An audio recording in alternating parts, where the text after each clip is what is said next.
Hello everyone, this is Catronanis and Sasha's. And Kuin, yay! We're all here to do what you've all been waiting for, because that's what won the votes on what I should work on next. The Rule of Rose theory videos, since you all are having some trouble understanding the plot line. And for very good reason. The game designers did not do a good job of setting up the plot line well. But it was still a good plot. Oh yes, it's an amazing plot. It's just the game developers didn't do a good job of setting it up. Oh, of course not. They were too lazy. If you didn't find something, you missed like a huge chunk of the plot. Oh yeah, January especially. So, what do we want to begin with? First order of business on the table. I say we begin with the beginning. Jennifer's life story, essentially? Yeah, Jennifer's life story, that would work. Okay. So, Jennifer, from what we can gather from the game, was probably someone of high standing, considering she was going to go on this airship that was going to India with her parents. It's Virgin Flight, too, so yeah. That must be. And so... And, I don't know, did you notice this, Sasha, that, the Princess of the Red Rose was always at her side? Does that mean that she knew Wendy before the airship crash? It could be, because remember that the children of the orphanage were there when they were getting ready to leave, so it could possibly mean that. That or Wendy's parents maybe were on the airship as well, but no, she's the only survivor of the airship crash. Yeah. We'll get to that later. Anyway, this airship on its Virgin Flight crashes. Only survivor, Jennifer. Sadness ensues. Pretty much, Gregory Wilson finds her and brings her home. Now, Gregory's story. Sasha, you've pieced this more together than I have. Alright, Gregory's story is as followed. Gregory has a son. His name is Joshua. Gregory made picture books for his son, Joshua. Gregory also was a poor farmer, so what he did all day was tending to his peas. So that's where the whole peas comes from. Anyway, Joshua gets sick, and Joshua eventually dies. There's kind of debate in GameFAQs forums on where actually Gregory goes to work on the airship, and he takes Joshua with him, and Joshua dies in an airship crash, and he mistakes Jennifer for Joshua. That's I've heard that. That's impossible, because Jennifer was the only survivor. I know, I'm just saying that someone's debating that on the forums. It's a theory.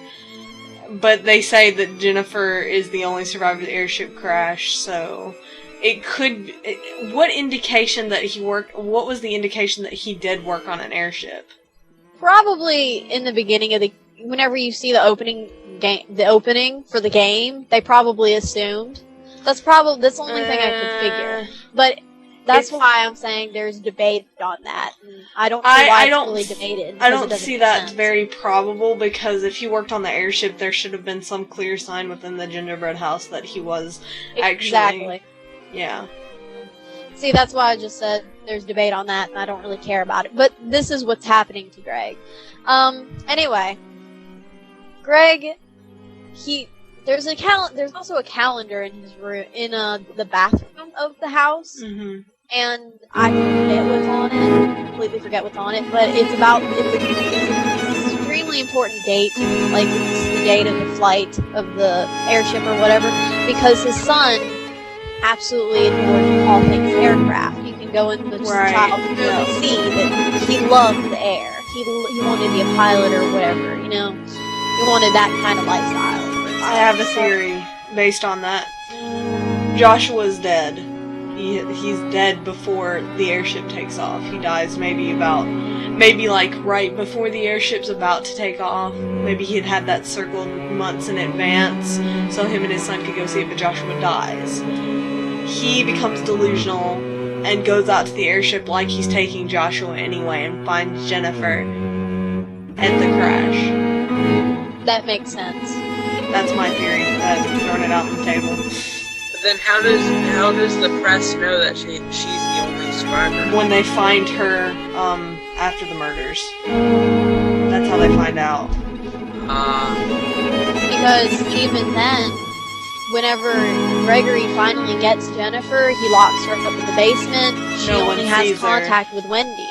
Mm-hmm. So, after Wendy saves Jennifer... Hold on, let me back up a bit. I think whenever you go through the gingerbread house and you see Gregory, I don't think Jennifer ever saw Gregory outside of that basement. I doubt it. Because if she saw him outside of the basement, she probably would have ran. There's no way she would have been able to be out and about the house.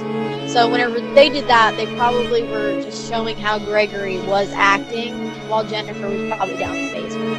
Because he was very depressed about Joshua dying, and he probably knew that Jennifer wasn't his child. It was probably small moments of clarity.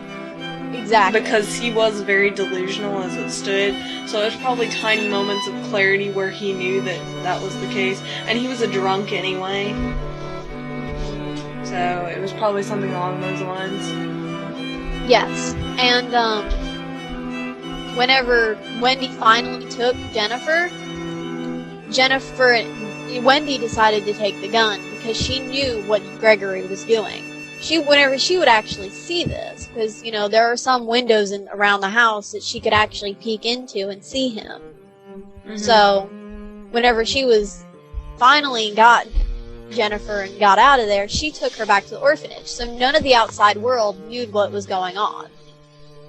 Also, speaking of that, it's also to take note that I totally forgot what I was going to say.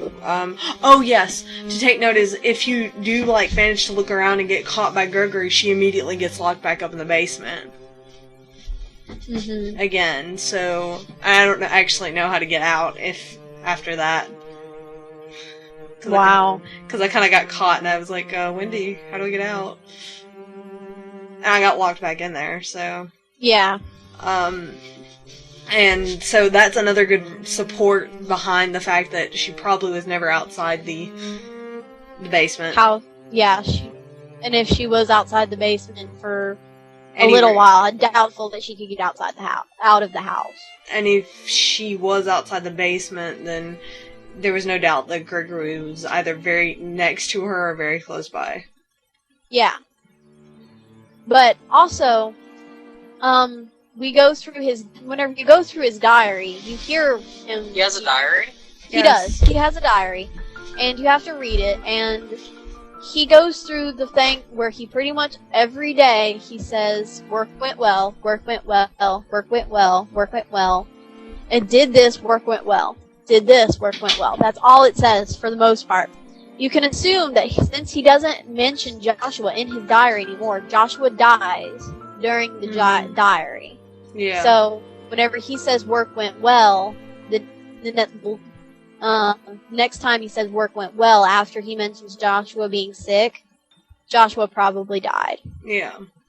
So, whenever he does that, we can kind of assume that since Joshua died, Joshua has to be buried somewhere. So he probably buried Joshua out in the yard. Mm-hmm. We have another thing to mention about Gregory as well. Mm-hmm. The fact that there's a strong theory behind the fact that Gregory probably murdered children. Besides the orphanage children. There's strong support behind that. Because don't you find, a barrel full of clothes? And I don't know about that, but... I think you did.